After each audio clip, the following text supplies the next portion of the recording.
எல்லாருக்கும் வணக்கம். போன ஞாயிற்றுக்கிழமை எல்லார் கூடயும் சேட் பண்ணணும்னு சொல்லிட்டு ஒரு போஸ்ட் போட்டிருந்தேன். அதுக்கு யார் யாரெல்லாமோ என்னென்னமோ பேசுகிறாங்க. எல்லாரும் சொல்கிற மாதிரி சோஷியல் மீடியாவில் வர எல்லா கமெண்ட்ஸையும் அவாய்ட் பண்ணிட்டு போகலாம். ஆனால் எனக்கு அந்த மாதிரி போக மனசு வரமாட்டேங்குது. நல்ல கமெண்ட்ஸ் எல்லாம் ரெஸ்பான்ஸ் பண்ணுற மாதிரி தான் இதுக்கும் நான் ரெஸ்பான்ஸ் பண்ணணும்னு நினைக்கிறேன். ரெஸ்பான்ஸ்னால் அதுக்கு உண்டான விளக்கத்தை நான் கொடுத்தாகணும். சேட்டுக்கு ஏன் வாங்க அப்படின்னு சொன்னேன்னா, நான் எல்லாரோடையும் கனெக்ட் ஆகணுங்கிற ஆசை தான் எனக்கு.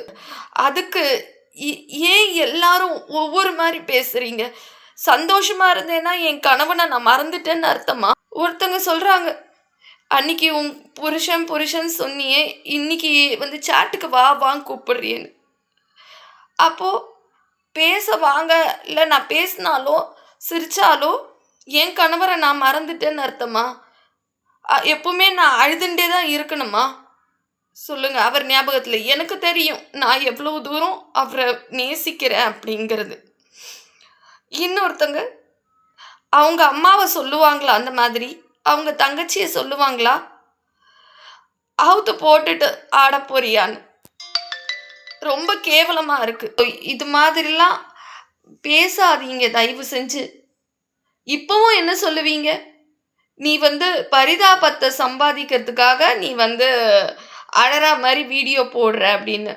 அதை சம்பாதிச்சு நான் என்ன பண்ண போகிறேன்? தயவு செஞ்சு யார் என்னன்னு தெரியாத யாரையுமே பேசாதீங்க. பெண்களாக இருந்தாலும் சரி, ஆண்களையாக இருந்தாலும் சரி.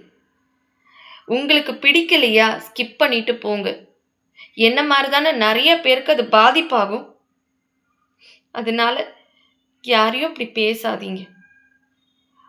மூஞ்சிக்கு நேரையும் தவறாக பேசாதீங்க யாரையும்.